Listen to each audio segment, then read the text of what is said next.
Berani Tidak Disukai adalah judul buku yang bakal kita bahas hari ini. Jujur dulu gue gak berani sih buat gak disukai.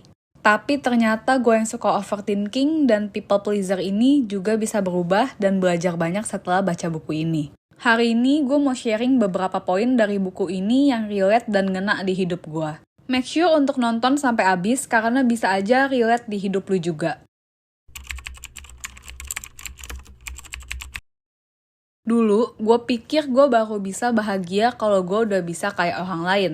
Banyak cewek-cewek di sekitar gue yang jauh lebih cantik, lebih eksis, dan gak jarang gue mau ngebuang diri gue sendiri. Bohong kalau gue bilang gue gak pernah nangis pas ngeliat kaca. Gue pernah ada di titik gue gak berani lihat kaca karena gue gak suka dengan apa yang gue lihat. Tapi buku ini ngajarin gue untuk fokus dengan apa yang gue punya. Bukan malah pusingin diri gue sendiri dengan apa yang gue gak punya. Sebelum gue belajar untuk menjadi diri gue yang lebih baik, akhirnya gue mencoba berdamai dengan diri gue sendiri dan mulai menyayangi diri gue. Dengan mikir gue cuma bakal bahagia kalau gue udah menjadi orang lain, itu cuma nunjukin bahwa gue mencari-cari alasan untuk gak pernah berubah. Gue gak mau memulai karena takut gagal. Tapi di saat bersamaan, gue benci diri gue sendiri karena gue tahu gue punya potensi kalau berani nyoba. Seumur hidup, gue selalu milih jalanin hidup yang gak pernah berani nyoba. Buku ini ngajarin gue kalau hidup yang gue jalanin sekarang adalah hasil dari berbagai pilihan hidup yang udah gue pilih di masa lalu. Maka dari itu, kalau lu bilang gak bisa berubah karena faktor eksternal, menurut gue gak bener, karena semua keputusan di hidup lu adalah tanggung jawab yang lu pilih untuk diri lu sendiri. Bisa juga lu udah berada di zona nyaman lu. Posisi yang sedih banget enggak, tapi puas dan seneng juga enggak. Lu gak mau ketemu sama suatu pengalaman baru karena males buat keluar dari zona nyaman lu. Kalau gue, meskipun awalnya berat dan bahkan di prosesnya juga berat, gue mau coba keluar karena gue punya keberanian untuk mencapai kebahagiaan dan potensi gue. Mungkin gak sih suatu manusia menjadi orang yang disukain sama semua orang? Gue takut banget ada konflik atau kalau misalnya gue gak disukain sama orang. Gue juga suka takut kalau diomongin di belakang sama orang. Tapi kita hidup di dunia yang penuh dengan manusia. Buku ini ngajarin gue buat sadar kalau gak mungkin kita bisa bikin semua orang senang.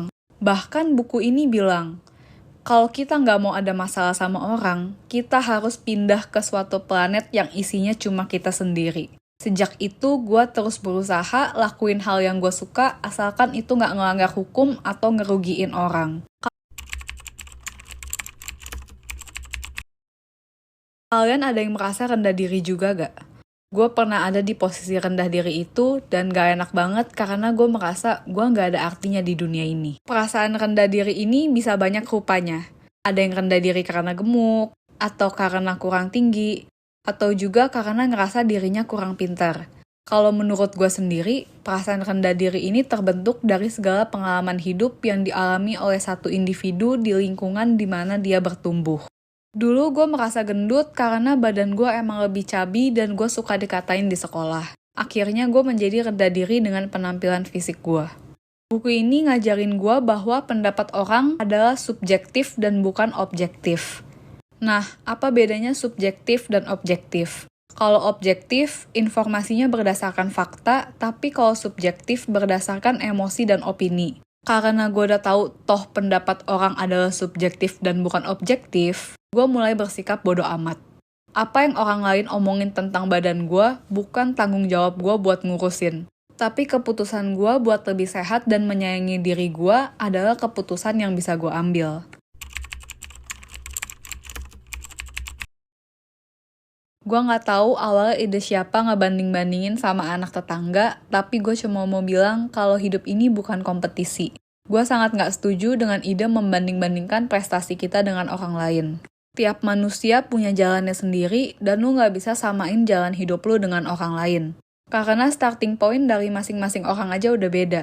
Kalau misalnya lu pengen lebih kompetitif dan berkembang tiap harinya, gue mau saranin untuk bandingin dengan diri lu di hari kemarin aja. Manusia itu semuanya sederajat, tapi nggak semua sama. Pasti ada perbedaan di diri tiap individu. Kalian harus coba lihat orang lain sebagai teman dibandingkan sebagai musuh.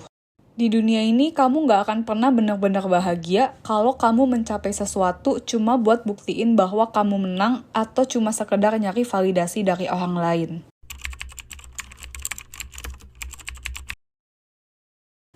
Gua seneng kalau misalnya ada yang muji dan bilang kalau gua pintar.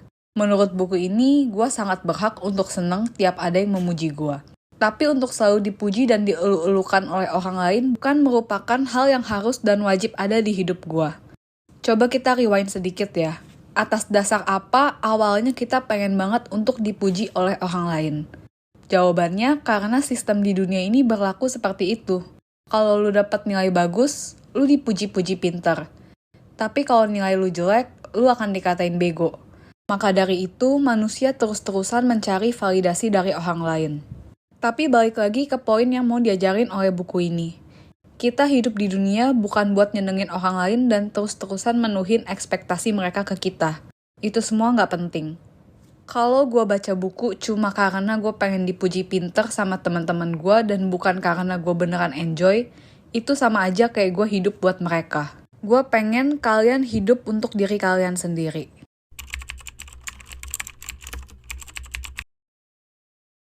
Singkatnya, buku ini ngajarin kita buat ngebedain tugas kita sama tugas orang lain.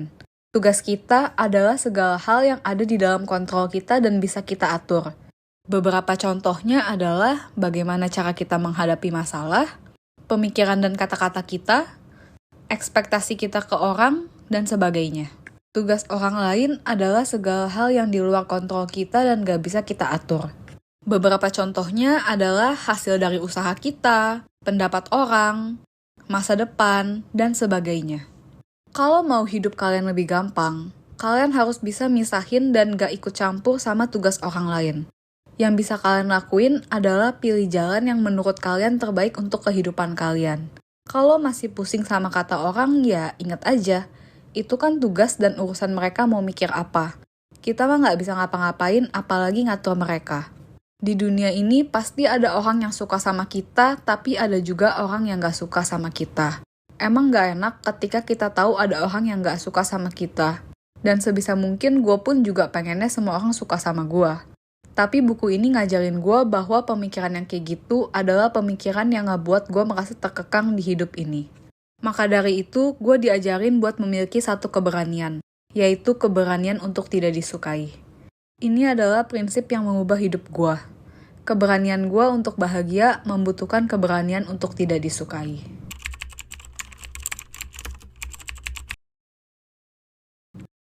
Overall, gue suka dan rekomendasiin buku ini untuk kalian yang suka overthinking dan people pleaser.